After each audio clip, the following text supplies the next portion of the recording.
Salve, salve galerinha, salve, salve meu povo, professor Paulo Teles falando para o canal Mais História com o professor Paulo Teles. Aqui nesse canal a gente se dedica à resolução de questões de vestibulares, em especial provas Enem e também provas tradicionais, que vão trazer para vocês nesse canal estratégias de resolução, comentários de conteúdo para que você possa ter o melhor aproveitamento possível e, é claro, gabaritar a prova de humanas. E se você, por acaso, quer resolver a questão a seguir, ela já está disponível nos comentários, é só você resolver antes, ou você já pode partir para o vídeo e pegar o spoiler.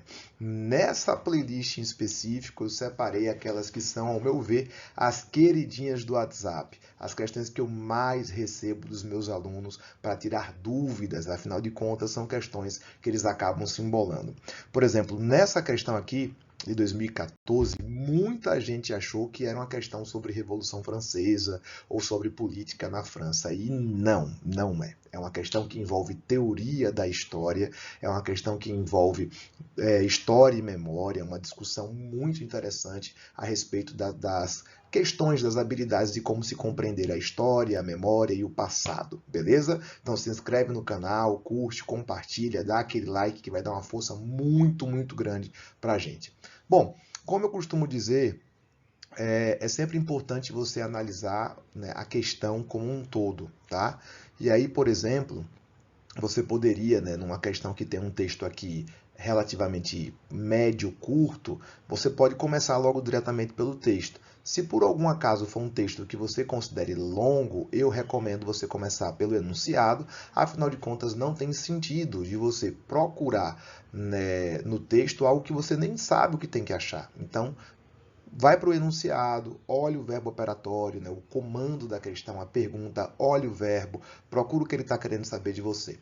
Nessa questão em específico, é uma questão de texto curto, então eu posso me dar o privilégio e o luxo, né, de analisar o texto rapidamente. Agora, analisar o texto é extrair as informações devidas. Vamos nessa. Primeira coisa que eu recomendo aos meus alunos, quebre o texto por blocos, né? Você vai dividindo aqui por períodos, ó como eu já estou fazendo. Eu já estou dividindo esse texto, tá? Por quê? Porque não dá para pegar o texto de uma vez, senão eu não vou saber o que ele falou lá no início. E aí eu vou extrair as ideias centrais desse texto. A Praça da Concórdia, antiga Praça Luís XV, é a maior praça pública de Paris. Pronto, então o protagonista desse texto é a Praça da Concórdia.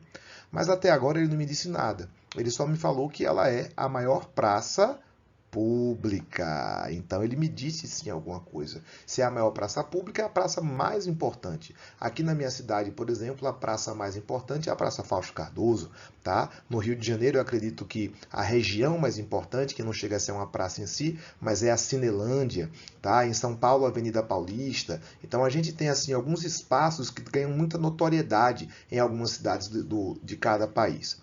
Inaugurada em 1763, tinha em seu centro uma estátua do rei. Tá, até agora só me falou que havia uma estátua lá. Situada ao longo do Sena, ela é interseção de dois eixos monumentais. Opa, monumentos. Monumentos, eles são marcos, né? Como diria o Walter Benjamin, todo monumento de cultura é também um monumento de barbárie. Então, o monumento, se está ali, é por uma escolha política. Então, você tem ali, né, um espaço público dedicado a publicação, a divulgação de marcos, né? Marcos históricos, elementos que devem ser lembrados, seja através de monumentos, esculturas, estátuas ou através de nomes, tá? Então nós temos aqui marcos históricos, uma coisa importante de se destacar. É uma praça, é a principal praça que tem marcos históricos, beleza? E aí ele vai me dizendo o quê? Bem nesse cruzamento está o obelisco de Luxor. Aqui, ó, obelisco de Luxor, decorado com hieroglifos que contam os reinados dos faraós Ramsés II e Ramsés III. Aqui deve ter sido algum problema de digitação, ignorem, tá? Em 1829, foi oferecido pelo vice-rei do Egito ao povo francês e em 1836 instalado na praça diante de mais de 200 mil espectadores da família real. Então, o que é que ele está me dizendo? Que a Praça da Concórdia, que no passado era chamada de Praça Luís XV, ela tem ela é a maior praça pública e ela registra acontecimentos. Por exemplo, ela registra esses acontecimentos através de marcos históricos. Ela registra esses acontecimentos através de monumentos, beleza? E a cada momento que passa, esses registros vão indicando não apenas uma mudança da praça, mas uma mudança da própria política da França, tá? Então, ela se chamava Luís XV. Mas como os Bourbons foram derrubados com a Revolução Francesa, essa praça mudou de nome, passou a se chamar Praça da Concórdia. Ah, Paulo, como é que eu ia saber disso? Não. A questão não é sobre Revolução Francesa. A questão é você entender que, por alguma razão, que você deve suspeitar que é por processos históricos, o nome da praça e os elementos que estão presentes na praça foram alterados. Aí a gente vai agora para a pergunta. A constituição do espaço público da Praça da Concórdia ao longo dos anos manifesta. Pergunta muito longa, né? A gente tem que buscar uma pergunta mais curta. É o que eu geralmente recomendo para os meus alunos. E para encurtar a pergunta, procure o verbo operatório, o verbo que produz a indagação. E nesse caso é manifesta, manifestar. Então, o que é que ele está querendo dizer? Ele está querendo dizer o seguinte: a constituição do espaço público manifesta o quê? O que é que esse espaço público que foi selecionado, que é a Praça da Concórdia, o que é que ele manifesta? E aí, meus caros, vamos fazer uma aulinha rapidex sobre teoria da história. Na teoria da história, eu selecionei dois caras que vão ajudar vocês a compreender a ideia de memória. O primeiro é Pierre Nora. Para Pierre Nora, a memória ela é um elemento que teoricamente não existe mais. Afinal de contas, o que nós recebemos enquanto memória foi fabricado por uma série de instrumentos que ele vai chamar de lugares de memória. E você herda essa fabricação, tá? Ou seja, a memória que nós temos é uma memória que é fruto de uma fabricação de lugares de memória. Então, Pierre Nora, ele divide aquilo que ele entende enquanto memória, que é um processo natural, e aquilo que ele entende como lugares de memória. Nós temos os lugares de memória que vão nos ajudar a compreender o passado, mas essa compreensão do passado está em cima de percepções de terceiros, ou seja, de outras pessoas. Você já parou para se perguntar a seguinte questão: por que você se lembra de determinada coisa da forma que você se lembra? Provavelmente a resposta que lhe será dada, que você chegará, é porque te contaram que foi assim. E quem te contou? Os professores, os livros didáticos, as escolas, as propagandas e os espaços públicos, pois nesses espaços, como praças, monumentos, esculturas e toda e qualquer manifestação relacionada à memorização das coisas, é vista pelo Pierre Nora como um lugar de memória. Olha o que ele fala aqui, ó. A história é reconstrução sempre problemática e incompleta do que não existe mais. A memória, um fenômeno sempre atual, um elo vivido no eterno presente. A história, uma representação do passado. Então, a história, ela recebe desses lugares de memória elementos que contribuem para que ela produza uma narrativa a respeito do passado. E é claro, meus caros, que essa narrativa vai estar atrelada ao presente momento em que essa história é produzida. Então, olha o que ele fala. Os lugares de memória pertencem a dois domínios que a tornam interessante, mas também complexa. Sim, ambíguos. Simples e ambíguos, naturalmente artificiais e imediatamente oferecidos à mais sensível experiência e, ao mesmo tempo, sobressaindo da mais abstrata elaboração. Então, a memória, que a gente entendia como elemento natural, ela chega até nós como algo artificial, como algo fabricado, tá?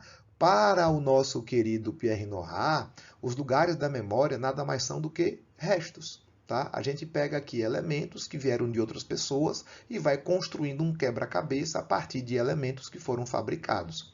Um outro autor que trabalha sobre isso é o François Hartog. François Hartog diz: o presente é o iminente, o corpo do corredor inclinado para o frente o momento de se lançar. O que é que ele quer dizer? A forma como nós compreendemos o passado, ela parte do presente. Tá? E esse presente é que vai escolher o que nós iremos compreender, o que nós iremos recortar e o que nós iremos selecionar do passado. Por exemplo, um país como a Rússia, ele não chama a Segunda Guerra Mundial de Segunda Guerra Mundial. Ele chama a guerra de Grande Guerra Patriótica.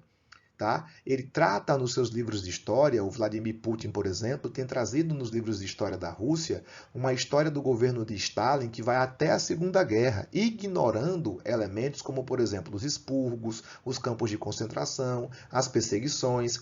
Desse modo, a memória está sendo utilizada como lugar de memória para produzir uma narrativa historiográfica. Tá? Então, olha aqui outro texto. O que explica a proposição de Norrad de conferir à memória coletiva e para a história contemporânea o papel que representará a história dita das mentalidades para a história moderna. Decorre disso o primeiro esboço dos futuros lugares de memória, a partir de lugares topográficos, monumentais, simbólicos, funcionais. Gente, até as datas comemorativas são lugares de memória. Por quê? Porque é importante lembrar que quando a gente fala comemorar, estamos nos referindo a lembrar coletivamente, memorizar coletivamente. Para quem está curioso, aqui está a Praça da Concórdia. Aqui nós temos símbolos que vão desde o momento em que a França era um país absolutista até o momento em que a França promoveu, né, um processo de expansão territorial e dominou territórios do Egito. Tá? Lembre que na era napoleônica a França chegou a ocupar o Egito, no governo do Napoleão III chegou a construir o Canal de Suez, e aqui nós temos o tal do obelisco. Ó. Ó o obelisco aqui, com símbolos hieroglíficos, ó, como você pode perceber aqui. Tá? Então, voltando para a questão, como havia dito, a Praça da Concórdia é a maior praça pública de Paris, ela tem elementos monumentais. Tá? E o que é que ela demonstra? O que é que ela manifesta? Ela manifesta um lugar da memória na história nacional? Sim. Ela manifesta um lugar da memória, um local onde vários acontecimentos se passaram e são expressos a partir das transformações físicas que aconteceram naquela praça. Tá? Vamos olhar as outras alternativas, porque o gabarito todo mundo encontra, né? O que importa aqui é a gente saber por que as outras alternativas estão erradas. Ela manifesta o caráter espontâneo das festas populares. Não, isso aqui é extrapolação. Ainda que uma praça possa ser um espaço de festa popular, em nenhum momento o texto te disse isso. Prof, como assim extrapolação? Existem 4 tipos de erros comuns na prova do Enem. Extrapolação é quando o item ele manifesta uma afirmação que vai além do que está sendo apresentado na questão. Ele extrapola. Contradição é quando o item está sendo contraditório, é quando ele diz algo que é contrário ao que foi expresso. Por exemplo, é como se ele chegasse aqui e falasse que a praça não simboliza nada. Tá? Simplificação é quando o item ele reduz a importância dos dados que foram oferecidos. É como se ele chegasse aqui e dissesse, não, é apenas uma praça, não serve para nada. E por fim, maçã podre, que é quando você tem aquele item todo bonitinho, lindinho, mas tem apenas uma única palavra errada. Vamos olhar. A praça, o espaço público manifesta a lembrança da antiguidade da cultura local, extrapolação. Tá? Na verdade, ele não está falando, contradição, ele não está falando da cultura, da antiguidade da cultura local, ele está falando do processo político que aconteceu ao longo da praça, ao longo da história da França. Letra D. O espaço público manifesta o triunfo da nação sobre países africanos. Simplificação, ele não está tratando só do que a França fez na África, não é isso. Ele está tratando da história da França como um todo. Simplificação. Tá? E, por fim, o espaço público manifesta o declínio do regime da monarquia absolutista. Não, ele vai muito mais além, é outro erro de simplificação. Não sei se vocês perceberam, mas eu estou a todo momento repetindo a pergunta que eu criei. O espaço manifesta, o espaço manifesta. Por quê? Porque as respostas da prova do Enem, elas tendem a ser um complemento do comando. Tá? Vamos ler todo. Ó. A Constituição do Espaço Público da Praça da Concórdia ao longo dos anos manifesta o lugar de memória na história nacional. Entenderam? Então é importante que tenha sentido, que complemente, que dê continuidade àquilo que está no comando. Pois bem, meus caros, é isso. Espero que vocês tenham gostado. Eu sou o professor Paulo Teles, esse é o canal Mais História e espero que vocês me acompanhem, que tem muito mais coisa vindo por aí. A gente se vê na próxima questão.